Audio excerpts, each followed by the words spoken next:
नमस्ते। Last video के अंदर हमने एरिया की रिप्रेजेंटेशन और सॉलिड एंगल के बारे में पढ़ा था। ठीक, तो उन्हीं एलिमेंट्री आइडियाज को आगे फर्दर कैरी आउट करते हुए अब हम एक नई चीज को यहाँ पे देखेंगे। कैसे? मान लो आपके पास कोई एक पॉइंट चार्ज है, ठीक है। अब इस पॉइंट चार्ज से क्या होगा, फील्ड लाइंस बाहर निकलेगी, ठीक है। तो फील्ड लाइन तो बहुत सारी बाहर निकल सकती हैं, ठीक है। तो मैं आसानी के लिए यहाँ पे कुछ फील्ड लाइंस रिप्रेजेंटेशन दे रहा हूँ। ठीक है, there are so many field lines. ठीक, सो ये फील्ड लाइंस निकल रही हैं यहाँ से।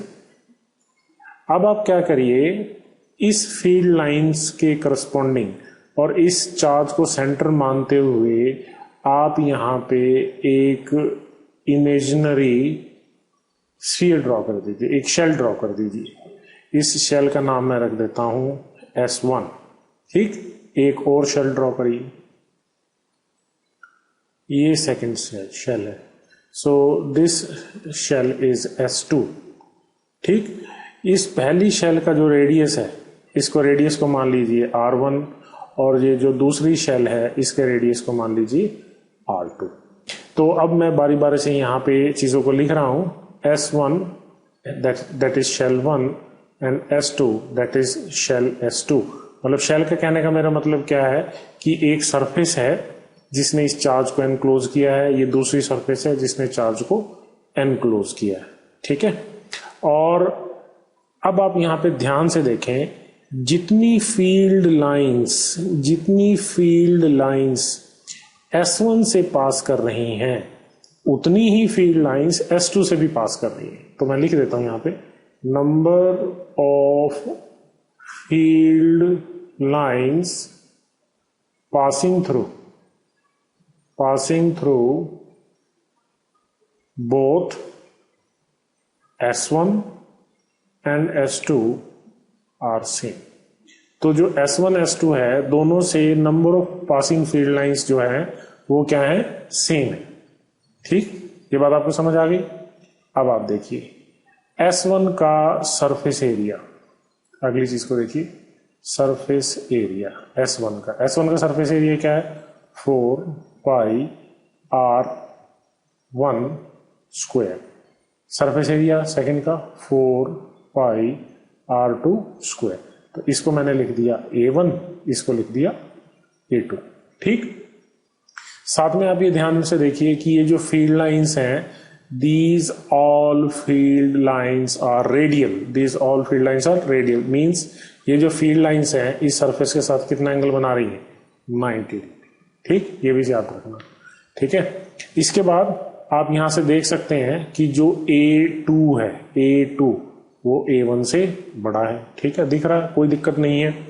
अब आप एक और चीज देखें कि कूलम लॉ से आपको ये बात पता है, जिसके बेसिस पे आपने इलेक्ट्रिक फील्ड इंटेंसिटी का फार्मूला बनाया था, that E was inversely proportional to R square. तो सपोज मैंने एक पॉइंट ये ले लिया और एक पॉइंट ये ले लिया, ठीक है। एक पॉइंट S1 की सरफेस पे है, एक पॉइंट S2 की सरफेस पे है। तो आप देखिए कि इस पूरी सरफेस पे हर पॉइंट पे इलेक्ट्रिक फील्ड का मैग्नीट्यूड ठीक सेम रहेगा, और इसके ऊपर हर पॉइंट पे इलेक्ट्रिक फील्ड का मैग्नीट्यूड सेम रहेगा। सपोज यहां पे जो फील्ड है दैट इज E1 और यहां पे जो फील्ड है दैट इज E2।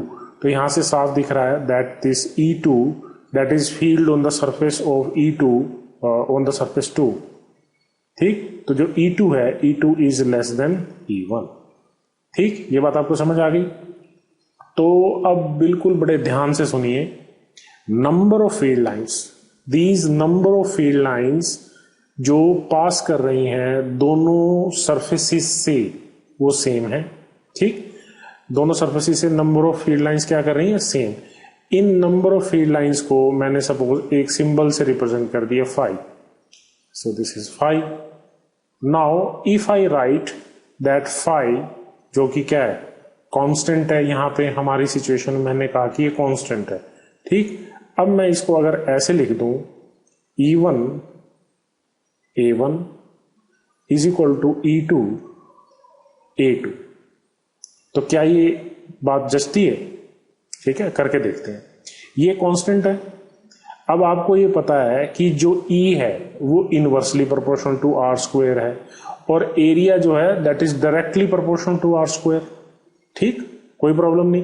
तो अगर हम इन दोनों का प्रोडक्ट करेंगे आर के बेसिस पे तो आर से आर कट जाएगा, आर स्क्वायर से आर स्क्वायर कटेगा। ठीक है, कोई प्रॉब्लम नहीं आएगी। तो बेसिकली अगर आप ध्यान से देखें कि अगर यहां पे इलेक्ट्रिक फील्ड ज्यादा है, इलेक्ट्रिक फील्ड ज्यादा है, E1 ज्यादा है, तो उसका सरफेस एरिया क्या है? कम। यहां पे देखें इलेक्ट्रिक फील्ड कम है तो कोरस्पॉन्डिंग सरफेस एरिया क्या है? ज्यादा है। मतलब अगर हम एरिया और इलेक्ट्रिक फील्ड का प्रोडक्ट करें, एरिया और इलेक्ट्रिक फील्ड का प्रोडक्ट करें तो बेसिकली वो एक तरह से कांस्टेंट आ रहा है। वो दिख भी रहा है यहाँ पे, नंबर ऑफ फील्ड लाइंस दोनों सरफेसेस से पास होने वाली क्या है? फिक्स्ड है।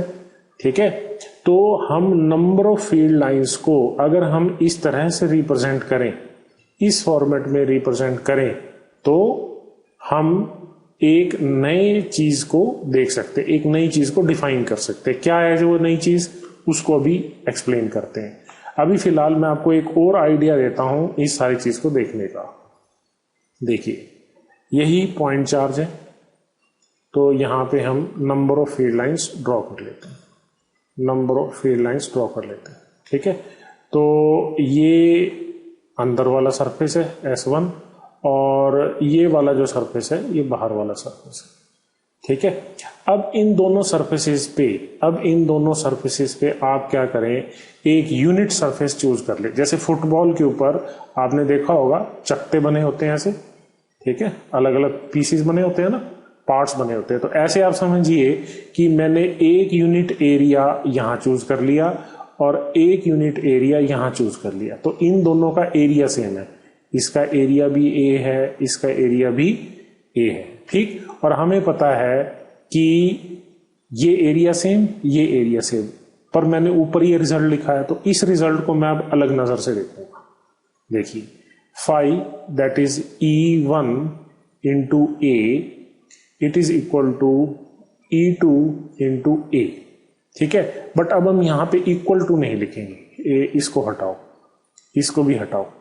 ठीक, अब मैं यहां लिखूंगा फाई 1, इसको लिखूंगा फाई 2। ठीक है, तो अब आप यहां पे देखिए, इस जगह पे इस एलिमेंटल सेक्शन के अंदर इसका और इसका एरिया सेम है। यहां पे फील्ड स्ट्रॉन्ग है, यहां पे फील्ड क्या है? स्ट्रॉन्ग, और यहां पे फील्ड क्या है? वीक। तो यहां पे ये फील्ड की वैल्यू इस फील्ड से कम है और ये वाला जो है ये ए तो दोनों में सेम है।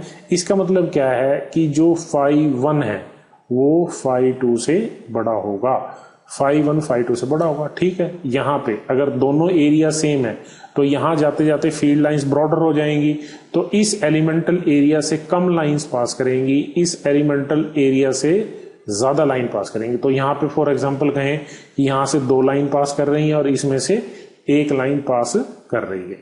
तो इन सारी चीजों को अगर आप ध्यान से देखें तो ये सारी चीजें हमें एक चीज की तरफ इशारा कर रही है। क्या? जो नंबर ऑफ फील्ड लाइंस है, जो नंबर ऑफ फील्ड लाइंस है, जो नंबर ऑफ फील्ड लाइंस है, वो number of field lines electric field और एरिया के प्रोडक्ट से हमें कुछ इंफॉर्मेशन दे रही हैं। अगर हमें नंबर ऑफ फील्ड लाइंस का पता चल जाए, ठीक, नंबर ऑफ फील्ड लाइंस का पता चल जाए और अगर हम एरिया निकाल लें तो हमें क्या पता चल जाएगा? इलेक्ट्रिक फील्ड पता चल जाएगा। तो सारा हमारा ध्यान इसी चीज के ऊपर है। अगर हम किसी तरीके से ये निकाल लें और हमें ये पता हो तो ये निकल आएगा। ठीक, तो हम अब तक क्या निकाल रहे थे? इलेक्ट्रिक फील्ड ही तो निकाल रहे थे कंटिन्यूस चार्ज डिस्ट्रीब्यूशन से। तो अब हम इसी कॉन्सेप्ट को फर्दर डेवलप करके गॉस लॉ तक पहुंचेंगे और हम वहां पे इलेक्ट्रिक फील्ड निकालने की कोशिश करेंगे इसी कॉन्सेप्ट को लगा के। तो इस कॉन्सेप्ट को अब मैं एक नया नाम दे रहा हूं, नई फॉर्मेट में, मैथमेटिकल फॉर्मेट में इसको डिफाइन कर रहा हूं और इसको नाम दे रहा हूं electric flux. This is electric flux. Flux का बेसिक मतलब क्या होता है? Flow. Flow basically flux fluid से रिलेटेड है। फ्लो बट यहां पे इलेक्ट्रिक फ्लक्स का मतलब क्या है, इन फील्ड लाइंस का फ्लो, या इन फील्ड लाइंस की जगह अगर इलेक्ट्रिक वेक्टर्स होते तो उनका फ्लो किसी भी एक गिवन एरिया में से, इलेक्ट्रिक लाइंस का फ्लो, मैं दोबारा रिपीट कर रहा हूं, इलेक्ट्रिक लाइंस का फ्लो किसी भी, इलेक्ट्रिक फील्ड लाइंस का फ्लो किसी भी गिवन एरिया में से, और अगर आप यहां पे ध्यान से देखें मैंने ऊपर कहा है कि ये फील्ड लाइंस इस गिवन सरफेस से क्या है, परपेंडिकुलर। तो यहां पे फील्ड लाइंस क्या थी, रेडियल, रेडियल मींस सरफेस के साथ एंगल क्या बनेगा, 90 डिग्री। ठीक, तो अब मैं इसको डिफाइन कर रहा हूं कि इलेक्ट्रिक फ्लक्स क्या है। तो इलेक्ट्रिक फ्लक्स को हम डिफाइन करेंगे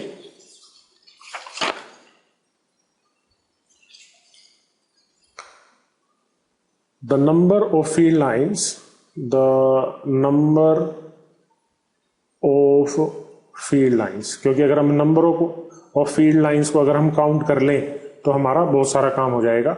the number of field lines passing through an area, passing through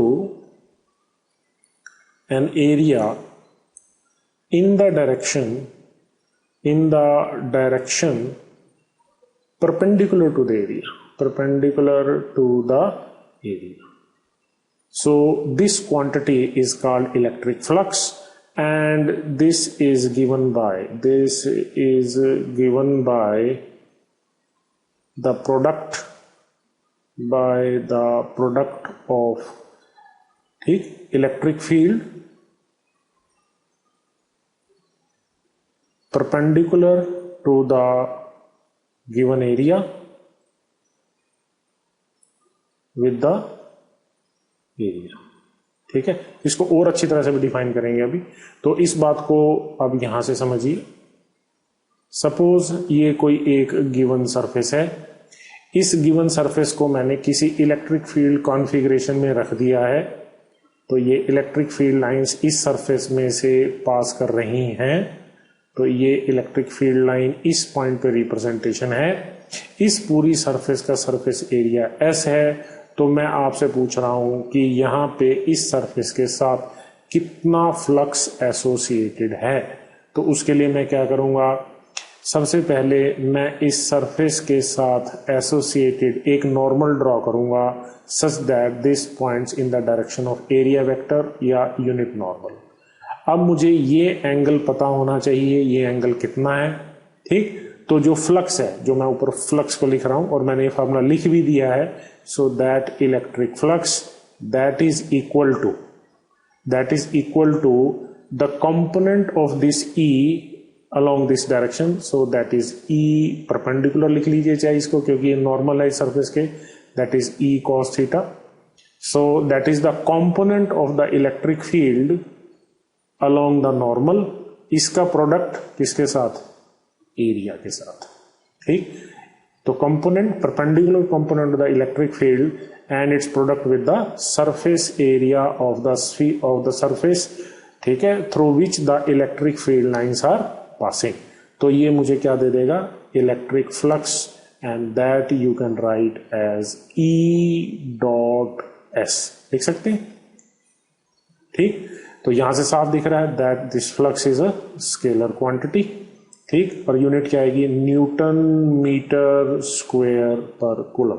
so that is the unit of electric flux.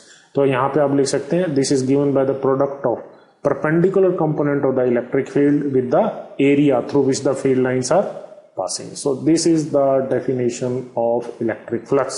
तो अभी मैंने आपको ऊपर क्लियर कर दिया है, अगर मुझे किसी तरह से किसी भी सरफेस के साथ एसोसिएटेड इलेक्ट्रिक फ्लक्स का पता चल गया, तो मैं उस सरफेस के ऊपर इलेक्ट्रिक फील्ड निकाल पाऊंगा। मैं रिपीट कर रहा हूं, अगर मुझे किसी भी सरफेस के साथ एसोसिएटेड फ्लक्स का पता चल जाए, ठीक, तो मैं उस सरफेस पे, उस पॉइंट पे, उस गिवन पॉइंट पे, सरफेस के एक पॉइंट पे मैं क्या निकाल सकता हूं, इलेक्ट्रिक फील्ड इंटेंसिटी निकाल सकता हूं। ठीक, तो यहां पे इसको एक और तरीके से भी रिप्रेजेंटेशन किया जा सकता है। मान लीजिए मैंने एक छोटा सा एलिमेंट ले लिया, जैसे कंटिन्यूस डिस्ट्रीब्यूशन ऑफ चार्ज में किया था, तो दैट इज ds। तो यहां नॉर्मल लेंगे तो वो ds बन जाएगा। ठीक है, तो इससे थोड़ी सी फ्लक्स अगर आपको निकालनी हो तो आप उसको ऐसे लिख देंगे E.ds। तो टोटल फ्लक्स निकालेंगे तो सम कर देंगे, तो उसको हमने यहाँ पे लिख दिया है। ठीक है, बट ये वाला फॉर्मूला तब काम करेगा जब आपका E क्या हो, कांस्टेंट हो, E क्या हो, यूनिफॉर्म हो। अगर आपका E यूनिफॉर्म नहीं है तो आप उसको इस तरह से लिखेंगे, सो that is E.ds, so that is the representation. ठीक, और ये वाली जो सरफेस है, ये जो हमारे पास सरफेस है, ये कैसी सरफेस है, एक ओपन सरफेस है। कैसी सरफेस है, open surface. This is an open surface. ठीक है, तो this integral is surface integral because you are integrating it for the whole surface. ठीक है, या तो ये सरफेस कर्व्ड होगी, या ये सरफेस प्लेन होगी, या ये इलेक्ट्रिक फील्ड क्या होगा, वेरिएबल होगा। तो उस सिचुएशन में आप ये फार्मूला यूज करेंगे। अगर फील्ड कांस्टेंट है तो आप ये फार्मूला यूज करेंगे। तो ओपन सरफेस के लिए लिख दिया। अगर यहां पे लिखा होता curved surface, curved and closed, ये लिखा था कर्व या क्लोज सरफेस, तो फिर flux associated with the close surface का आप क्या लिखते, closed surface. This is the closed surface integral, closed surface integral. तो तब आप फ्लक्स को ऐसे लिख सकते हैं। ठीक है, तो इस बात को और समझिए। ठीक, तो आई होप आपको यहां से कॉन्सेप्ट समझ आ गया होगा कि अगर हमें किसी भी पॉइंट पे किसी भी चार्ज की वजह से इलेक्ट्रिक फील्ड निकालना है, तो अगर मैं इलेक्ट्रिक फ्लक्स निकालने में कामयाब हो जाता हूं तो मैं इलेक्ट्रिक फील्ड को कैलकुलेट कर सकता हूं। तो मेरा अब सारा का सारा फोकस क्या होगा, इलेक्ट्रिक फ्लक्स को कैलकुलेट करने में होगा। ठीक, तो अब हम ये इलेक्ट्रिक फ्लक्स की एक बेसिक डेफिनेशन बना दी और ये हमारे पास एक बेसिक फार्मूला आ गया इलेक्ट्रिक फ्लक्स का।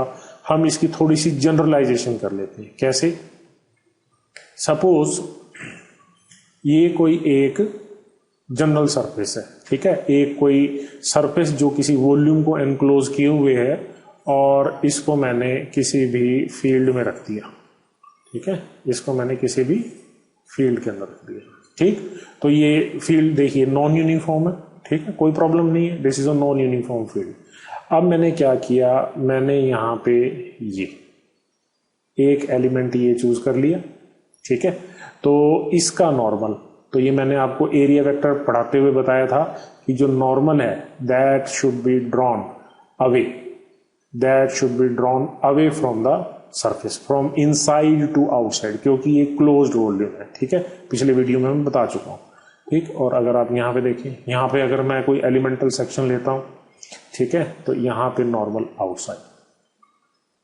ठीक, अब आप ध्यान से देखिए, बड़े ध्यान से देखिए, यहां पे इलेक्ट्रिक फील्ड इंटेंसिटी की डायरेक्शन इधर है क्योंकि फील्ड का फ्लो इधर है, ये एंगल, और यहां पे देखिए इलेक्ट्रिक फील्ड की डायरेक्शन इधर है और ये angle. So this theta is acute and here the theta is obtuse, so there theta is obtuse. ठीक है, तो अभी फ्लक्स का फार्मूला हम क्या लिख के आए, flux that is equal to E.ds, तो इसको d5 लिख लीजिए। ठीक है, तो इसको ऐसे लिखिए E.ds cos थीटा। अब यहां पे देखिए, यहां कुछ E होगा, ds है, यहां थीटा क्या है, अगर थीटा ऑब्ट्यूज है मतलब थीटा ग्रेटर देन 90 डिग्री है, तो कोस ग्रेटर देन 90 डिग्री क्या आएगा, cos theta, so that will be less than 0, means उस समय जो आपकी फ्लक्स होगी that will be negative. Flux कैसी होगी, नेगेटिव। इसी तरह से अगर थीटा एक्यूट है, लेस देन 90 डिग्री है, तो जो फ्लक्स होगी that flux will be positive. तो आप इसको ऐसे कह सकते हैं, if the field lines are entering, if the field lines are entering a surface, the corresponding flux is negative, and if the field lines are leaving, if the field lines are leaving, the corresponding flux is positive. ठीक है, और अगर 90 degree हो जाए, अगर theta क्या हो जाए 90 डिग्री, थीटा 90 डिग्री हो गया तो cos 90 डिग्री क्या होगा 0, तो फ्लक्स क्या हो गई 0। कैसे, सपोज आपके पास ये एक प्लेन सरफेस है, ठीक है, और इसका नॉर्मल है इधर, और यहाँ पे जो फील्ड कॉन्फ़िगरेशन है वो इसी सरफेस के अलोंग है, ठीक है, फील्ड ऐसे ही। तो electric field along the plane है, तो इलेक्ट्रिक फील्ड और इस नॉर्मल के बीच में एंगल क्या है, 90 degree. So the flux associated with the surface will be zero. तो आप देखिए, या तो फ्लक्स जीरो होगा, या फ्लक्स पॉजिटिव होगा, या फ्लक्स नेगेटिव होगा, ठीक है। और फ्लक्स एक स्केलर क्वांटिटी है, और that is given by the dot product and its unit is newton metre square per coulomb. तो इस बात को और अच्छी तरह से समझने के लिए इसको यूज करके देखते हैं और इससे एसोसिएटेड कुछ न्यूमेरिकल्स करते हैं, and we are doing the numericals from NCERT. तो आपको एक और अच्छी अंडरस्टैंडिंग हो जाएगी associated with the concept of flux. और आप साथ में ये भी देख रहे हैं कि मैंने यहाँ पे एरिया वेक्टर का यूज किया है, तो इसलिए एरिया वेक्टर जो पिछले वीडियो में मैं सिखा चुका हूं, वहां पे आप इसको अच्छी तरह से वहां से भी सीख सकते हैं। अगर आपको आता है तो आप यहां से भी फर्दर कंटिन्यू कर सकते हैं, ठीक है। तो आइए न्यूमेरिकल्स देखते हैं एनसीईआरटी से। ये देखिए क्वेश्चन 1.15। इस क्वेश्चन 1.15 के अंदर हमको क्या कह रहा है, consider uniform electric field E। तो इसने डार्क लेटर में लिखा है, बेसिकली ये वेक्टर ही है, क्योंकि यहाँ पे देखिए आई कैप लिखा है। That is equal to 3 into 10⁻³ i cap means this electric field is along positive x axis. What is the flux of this field through a square of 10 cm on a side whose plane is parallel to YZ plane। एक ऐसा surface, और जो surface है वो square की शक्ल में है, जिसकी साइड 10 सेंटीमीटर है और जो YZ प्लेन के पैरेलल है, तो उसमें से आपको क्या निकालना है, इलेक्ट्रिक फ्लक्स निकालना है। तो ये देखिए, हम थोड़ी सी ज्योमेट्री बना लेते हैं। सो that is X, that is Y, that is Z, ठीक है। तो यहां पे आप ये देखिए, ये एक स्क्वायर सरफेस है, और ये सरफेस जो है that is 10 centimetre means 0.1 metre. तो ये साइड भी 0.1 मीटर है, ठीक। और यहाँ पे जो इलेक्ट्रिक फील्ड है, this electric field is in this direction. So this is the direction of electric field, positive x axis, ठीक है। अब आपको यहाँ पे क्या निकालना है, इस सरफेस के साथ एसोसिएटेड फ्लक्स। तो फ्लक्स का फॉर्मूला आपको पता ही है, flux is E dot S। S क्या है, एरिया वेक्टर, ठीक है। तो आप यहां पे देख सकते हैं E, अब S क्या है, S इसी डायरेक्शन में होगा। सो दिस इज S, ठीक है। S क्या है, S is equal to area is 0.1 metre का स्क्वायर इंटू आई कैप, इस डायरेक्शन में, ठीक है। तो यहां से हमारे पास क्या आ गया, 10⁻⁻² i cap metre square. So that is S। तो यहां पे E की वैल्यू क्या है, 3 into 10⁻³ into 10⁻² I dot I. तो आई डॉट आई क्या होता है, 1। तो आपके पास क्या आ गया, 30 newton metre square per coulomb. So that is the flux that is flowing through this area. तो मैं, क्योंकि फ्लक्स है तो मैं इसको फ्लो कह सकता हूं एक तरीके से, बेसिकली फ्लो नहीं है, बस कहने के लिए है। So this is the flux that is passing through this surface, ठीक है। फिर ये क्या कह रहा है, what is the flux through the same square if the normal to the plane, क्या है, normal to its plane makes an angle 60 degree with the x axis, ठीक है। तो ये कह रहा है कि अगर जो नॉर्मल टू दिस प्लेन है, ये एक्स एक्सिस साथ कितना एंगल बना रहा होता, 60 डिग्री। तो इसको आप ऐसे समझिए, ये सरफेस है और इसका नॉर्मल इधर है, और एक्स एक्सिस ऐसे, ठीक है, this is x axis and this angle is 60 degree, ठीक। तो इलेक्ट्रिक फील्ड आपका किस डायरेक्शन में, इस डायरेक्शन में, नॉर्मल इधर हो गया। तो इसका मतलब इलेक्ट्रिक फील्ड और ds में या S में एंगल कितना, 60 डिग्री। तो अब आप यहां पे क्या फार्मूला लगाएंगे, ES cos of 60 degree, and that is the flux in this case. So electric field into S, E into S तो आप यहां से निकाल ही चुके हैं, that is 30, cos 60 degree is 1/2, so that is 15 newton metre square per coulomb. So that is the flux in this case. तो आप देखिए, अगर आपने अभी इस एरिया की ओरिएंटेशन को बदल दिया है तो यहां से फील्ड का flow through the given area क्या हो गया, चेंज हो गया। ठीक, तो ये चीज हमारे बड़े काम की है, ये आगे हमको गॉस लॉ को समझने में और न्यूमेरिकल निकालने में काम आएगी। तो अभी मैं आपको जस्ट आइडिया दे रहा हूं कि फ्लक्स को कैलकुलेट कैसे करते हैं। 1.6 ये कह रहा है what is the net flux of the uniform electric field of exercise 1.15, मतलब यही फील्ड कॉन्फ़िगरेशन है थ्रू अ क्यूब। अब ये जो फील्ड है ये क्यूब से पास हो रहा है जिसकी जो साइड्स हैं वो 20 सेंटीमीटर है, and it is oriented so that its faces are parallel to the coordinate planes. तो इसको मैं कंस्ट्रक्ट करके दिखाता हूं आपको, ये क्या कहना चाह रहा है। इसके करस्पॉन्डिंग पिछले वीडियो के अंदर मैं इसको दूसरे फॉर्मेट में एग्जीक्यूट कर चुका हूं, वहां से भी आप इसको समझ सकते हैं, तो आपको क्लियर हो जाएगा अगर आपने पिछला वीडियो देखा है। तो ये कह रहा है कि ये क्यूब है, ठीक है, और इस क्यूब के अंदर आप समझिए कि आपने इसको इस तरह से रखा है।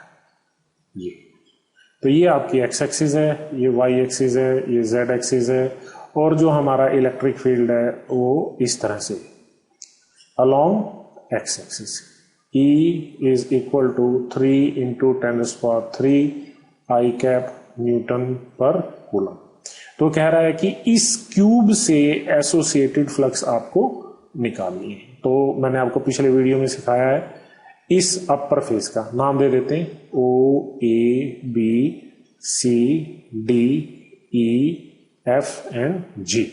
तो ये जो अपर फेस है ABCD, यहां का नॉर्मल J कैप, इस BCFG इसका नॉर्मल, ठीक, इनकी डायरेक्शन जो एरिया वेक्टर की डायरेक्शन आएगी, और इस फेस का ADEO माइनस आई कैप, जो नीचे वाला फेस है EOGF माइनस J कैप, ये वाला face DCFE, so that is K cap, और ये पीछे वाला फेस ABGO ये, सो that is minus K cap. अब आप यहां पे ध्यान से देखिए, ये जो चार फेसेस हैं ABCD, यहां पे ये जो J कैप है ये मतलब y एक्सिस के अलोंग, आपका जो इलेक्ट्रिक फील्ड है that is along x axis, तो angle 90 degree. Same stand for this face DCFE, तो यहां पे इलेक्ट्रिक फील्ड इधर, तो ये angle 90 degree. Same stands for the back face ABGO, electric field और इसके बीच में एंगल 90 डिग्री, ठीक है। And same stands for this lower face OEFG, electric field इधर, एंगल। तो इसका मतलब क्या है, इन चार फेसेस से फ्लक्स जो है दैट इज इक्वल टू 0। इस अपर फेस से, लोअर फेस से, इस DCFE फ्रंट फेस से, ABCG इस फेस से फ्लक्स क्या है, 0। फ्लक्स 0 क्यों है, ES, तो इन चारों सिचुएशन में E और S के अंदर जो एंगल है that is 90 degree and that is equal to 0। इस फेस को देखिए AOES, so flux through this left face, मेरे लेफ्ट हैंड साइड में तो लेफ्ट फेस लिख दिया, that is equal to area, तो उसने साइड दिया 20, तो 20 centimetre means 0.2 metre, so area is 0.2 whole square into electric field is 3 into 10⁻³ and we have I dot minus I. So I dot minus I is minus, so I can write minus 0.2 whole square into 3 into 10⁻³ Newton meter square per coulomb. So that is the flux through the left face.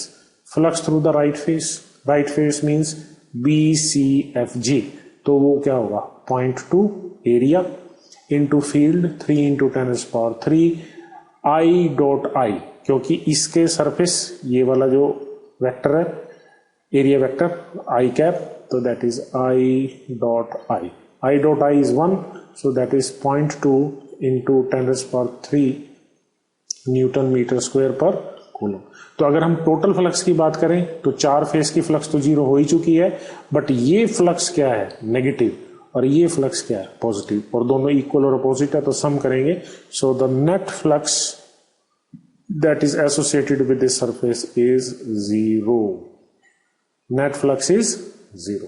तो यहां से एक standard inferred result भी बन सकता है कि अगर आप किसी भी क्लोज्ड सरफेस को किसी भी यूनिफॉर्म फील्ड में के अंदर आप रख देंगे तो उस क्लोज्ड सरफेस से एसोसिएटेड फ्लक्स क्या होगी, 0 होगी।